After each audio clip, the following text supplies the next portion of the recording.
It is 6:30. I'll call this meeting of the St. Mary's City Council to order. Roll call, please. Bud, Here. Randolph. Here. Kristen, Here. Willoughby, Here. Fitzgerald, Here. Gillenhag, Here. Mater. Here. All rise. Please join Pastor Tim in a brief prayer. Let's pray. Almighty God, as we gather here together tonight, we certainly think of some of the folks in our community who have been dealt some serious situations over this past weekend. Pray for the family who lost their house in the car accident, and also the gentleman who had the incident downtown. We just ask God for the families of these folks to gather around the people who are hurting, for the law enforcement officers and the first responders who were there. We pray for them. Thank you for their service. We ask God that you'll be among us here tonight as we are going to be making some decisions for the direction of our city. Please bless us with guidance, discernment, and direction so that we may lead these people the way that you would have them to go. We ask this in Jesus' name.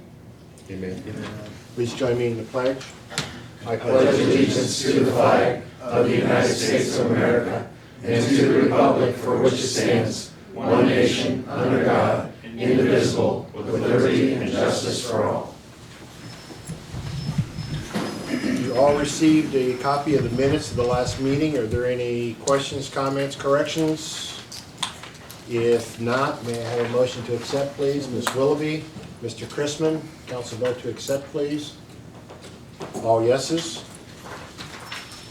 Under petitions and communications, we have a legal notice. Notice is hereby given that the City of St. Mary's Council will hold a public hearing on August 14th, 2023 at 6:15 p.m. in the Municipal Building Council Chambers, 101 East Spring Street, St. Mary's, Ohio. The purpose of the hearing is to hear comments regarding the request to zone a 2.722 acre tract of land which is situated in the east half of Section 2, St. Mary's Township, in the City of St. Mary's. This property is currently petitioned to be annexed and is located along the south side of County Road 33A and is approximately 250 feet east of State Route 29. The 2.722 acre parcel is requested to be zoned C2, General Commercial Zone. Parcel ID number is K31-002-025-00. Copies of the request and a map showing the requested zone of the 2.722 acre parcel is on file in the Engineering Department, Municipal Building, 101 East Spring Street, St. Mary's, Ohio. So please mark your calendars appropriately.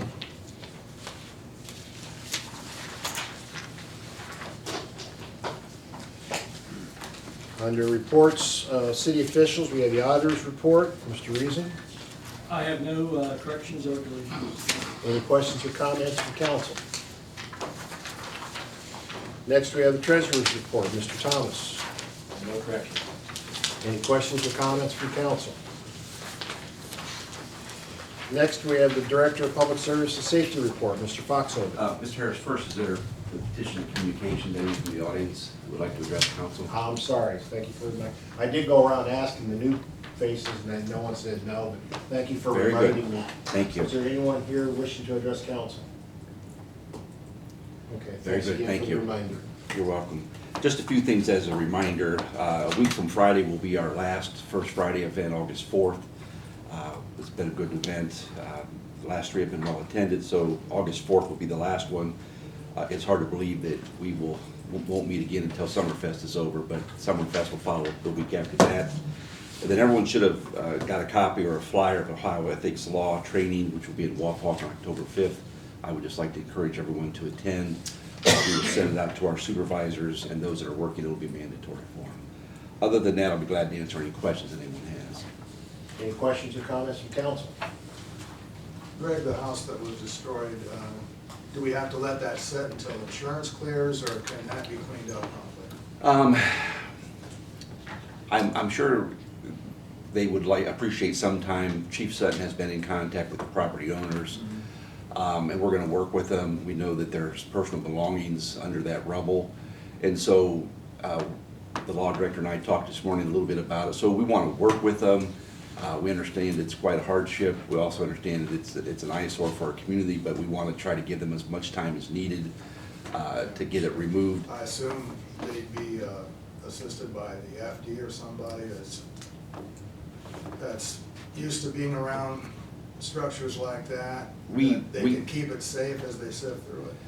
Yeah, and we need to work through those details, so the law director, the police chief and I will talk about it. We're gonna meet with the property owners. They're gonna have to hire a contractor to clean it up, but we're willing to work with them if we can help them in some regards with equipment to kind of maybe peel off a layer, let them kind of sift through some of it. It's concerning because obviously it's a very dangerous site right now. Our equipment was damaged that night, helping raise the structure because it was unsafe. And so it's gonna be a process, and we'll work as quickly as we can, but we wanna be respectful of the tenants, the property owner as well. We understand their personal belongings are in there, there's some things in there that they wanna try to recover, so we're gonna do our best to try to help them do that. Thank you. Power outages, Yes. a lot of complaints today. Yeah, we had about a 15-minute outage or so. We talked to Mac this morning. The Tomlinson substation, there was a squirrel that got into some equipment and just took down the whole city. We do our best to try to guard against that, but sometimes they just get in and they do damage. It's hard to believe that a small creature like that could do such damage, but they can. And so it trips some, the breakers down there, they worked pretty quickly, so I think we were out. I think everyone was back in service within 15 minutes. And as the mayor said time and time again, we just can never guarantee 100% uptime all the time. And our outages are a lot less than they used to be. The money that's been invested in the infrastructure, the work that's been done, it's paid off. And we know that from talking with our industrial customers. We're gonna have outages. The week before, we had the storm that blew through Thursday night. We had 3 outages. The one behind Kroger they were all private property trees that were top heavy. The tops came out, landed in the lines. That caused an outage on the industrial circuit. Then we had 2 other outages, similar scenario, private trees, the tops blew out. Our guys actually took the power out at those times so that they could remove the trees safely. So it is what it is, and the storms blow in. I understand with property owners and their trees, sometimes it just gets away from them. They get up into the lines or get above the lines, and when the tops break out, they end up in the lines. So it's gonna happen, but we try to minimize it as best we can. Thank you. Yeah, I'm just commenting here, there's one fuse link back behind my house, and that gets squirrels at least once a year, and the last time the workers were saying they had 2 squirrel birds on it, and they still got through. I mean, Yeah, it's amazing what they can do when they put their minds to it, so. any other questions or comments from council? Moving right along, we have no reports of committees of city council under readings of ordinances and resolution. We have no third reading. Under second readings, we have ordinance number 2023-25, an ordinance annexing a certain territory petition by owner containing 2.722 acres, more or less, in St. Mary's Township to the city of St. Mary's. Any questions or comments from council? If not, this will be back for its third reading at the next meeting.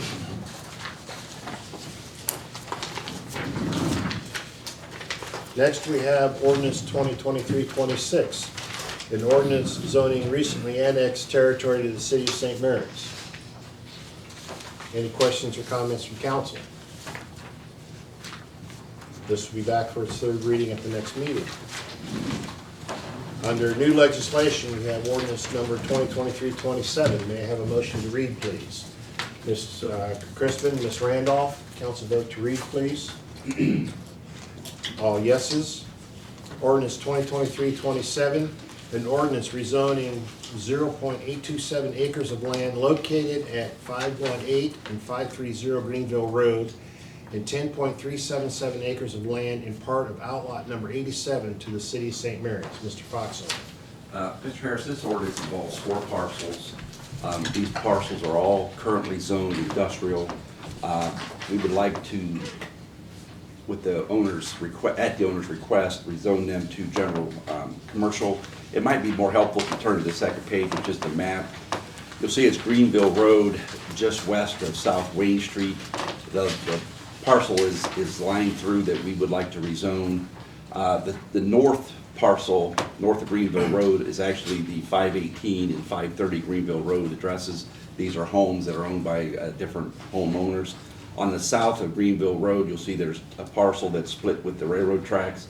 On the east side of that is 5.5 acres that's owned by a private businessman. And then on the west side, 4.877 acres, that's Elm Grove Cemetery. There's no objection to this. The Planning Commission met last week. They support the property owner's request to rezone it to general commercial, and we support that as well. It's just a better use of the land. Any questions or comments from council? And this will be back for the second reading at the next meeting. Next, we have ordinance number 2023-28. May I have a motion to read, please? Ms. Willoughby, Mr. Gilliland, council vote to read, please. All yeses. Ordinance number 2023-28, an emergency ordinance authorizing the Director of Public Service and Safety to advertise for bids for certain real estate on Lynn Street in the city of St. Mary's. Mr. Foxhoven. Mr. Harris, this ordinance involves 236 Lynn Street, which I'm sure is an address that's familiar to all of you. We've been working with this property for the last few years. It started off with a detached garage that was full of garbage that we had to clean out. We invoiced the property owner, he didn't pay, it got assessed. Shortly thereafter, the detached garage became a dangerous building. We had to take it down, we invoiced him, he didn't pay, we assessed it. We also had to clean out on the outside of the property. At some point during this whole process, the house itself became a dangerous building and we raised it with our workforce. So the land right now is completely bare. It went to a sheriff's sale on April 13th. There were no bidders. 2 weeks later, April 27th, it went back. There were no bidders. There was a court order to transfer that property to the city of St. Mary's. We would like to sell it. It's a nice lot in a nice neighborhood, and there is interest in it. It's not for commercial or industrial development, so the property has to be done through sealed bids, and that's why we need your permission to do that. We have to advertise once a week for 5 consecutive weeks in local newspapers to do that. We will set a reserve. We're still in some discussions about that. But again, it's a nice lot, it's deep, it's in a really nice neighborhood, so we feel pretty good about selling it. Like I said, we have to advertise for 5 consecutive weeks, so we would request to be passed under suspension of the rules. Okay, any questions or comments from council? Now we have a request to suspend the rules. What is council's wishes? Mr. Buff. Yeah, motion to suspend ordinance number 2023-28. Motion to suspend by Mr. Buff, second by Mr. Motter. Council vote to suspend, please. All yeses. That being the case, may I have a motion to pass, please? So moved. Mr. Yelnats, Mr. Fitzgerald. Council vote to pass, please. All yeses. Thank you. Next, we have ordinance number 2023-29. May I have a motion to read, please? So moved. Ms. Willoughby, I'll second that. Mr. Yelnats, council vote to read, please. All yeses, thank you. Ordinance 2023-29, an emergency ordinance approving land and monetary donation. Mr. Foxhoven. Mr. Harris, as council is aware, we've discussed, the city administration has always planned to build a parking lot on McKinley Road near the walking path to the pedestrian bridge. This ordinance will allow two things. First, it will allow us to accept a $50,000 financial contribution by the Board of Education. Excuse me. The second it will do is it will allow us to accept the property to build this parking lot from the owners of Capability, the Bloomhorse family. We've worked very well with the Board of Education, we've worked well with the Bloomhorse family, and we would like to build the parking lot. The Board of Education has donated $50,000, they've donated the land, and we would like to build a parking lot. It'll be 46 parking stalls. There'll be green space and lights. We've tacked it onto our street program this year. The contractor, Tom's Construction, is ready to get started, so that we would ask it to be passed under suspension of the rules. Zach, I don't know if you want to talk about the agreements that are attached to it. Yeah, just to give a brief overview of the agreements. Capabilities wanted to make sure that if they're going to donate the land to us, that they had the opportunity to buy it back in the future if for some reason we ever want to sell the land. So they have what's called a right of first refusal, so they can buy it back first. Also, they wanted to make sure that we are only going to use it as a parking lot, so there is a use restriction on the land, but that's the only plan that we have for it, and we think it'll make a nice parking lot. Justin Bloomhorse is here in the audience today, so I just wanted to thank the Bloomhorse family and thank the Board of Education and the city schools for What's been a great win-win-win cooperative relationship between all three parties. Justin, what did you guys pay for that property? Is it 120 or 130,000? I think 130. Okay, so I think they paid 130,000 for this piece of property, so, and they're donating it to us for this use. And they're gonna be able to use some of it for their parking needs, and it's gonna work out real nice between all the parties out there. Our hope is, if this passes tonight, is to have the parking lot completed before our first home football game this season. Thank you. Thank you very much. Thank you. Any questions or comments from council? If not, we have a request to suspend the rules. What is council's wishes? Ms. Randolph. Motion to suspend the rules on ordinance 2023-29. Motion to suspend by Ms. Randolph, second by Mr. Motter. Council vote to suspend, please. All yeses, that being the case, may I have a motion to pass, please? Mr. Ulenik, Mr. Chrisman, council vote to pass, please. All yeses, thank you. Next, we have Resolution 2023-10. May I have a motion to read, please? Ms. Willoughby, Ms. Randolph, council vote to read, please. All yeses. Resolution 2023-10, an emergency resolution for the repair, replacement, or construction of curbing, gutters, sidewalks, combination sidewalks and curbs, asphalt pavement, and drive approaches. Mr. Foxhorn. Mr. Harris, this resolution involves Phase 2 of Spring Street reconstruction. This will go from the railroad track west to Vine Street. It's basically 2 large blocks. The total cost is $1.1 million. We have received $385,000 through the OPWC grant. The price is kind of high because we have a lot of water and sewer lines that have to be ran for this project, as well as, if you'll recall, in the 700 block of East Spring Street on both the north and the south side, there are retaining walls. There are also cement steps and handrails that lead up to the residents. Those will be replaced at our cost. And so that's why the price is a little bit higher like that. We would like to open bids in mid-August, so we would request to be passed under suspension of the rules. Any questions or comments from council? If not, we have a request to suspend the rules. What is council's wishes? Mr. Ulenik. I'll make a motion to suspend the rules on resolution number 2023-10. Motion to suspend by Mr. Ulenik, second by Mr. Fitzgerald. Council vote to suspend, please. All yeses. That being the case, may I have a motion to pass then? Mr. Buck, Ms. Willoughby, council vote to pass, please. All yeses. Thank you. That completes all readings of ordinances and resolutions. I'm scheduling miscellaneous business and closing. Mr. Foxhorn, do you need any committees? No, sir. Is there anything else coming before council? Mr. Buck. Motion to adjourn. Motion to adjourn by Mr. Buck, second by Mr. Chrisman. Council vote to adjourn, please. All yeses. Thank you.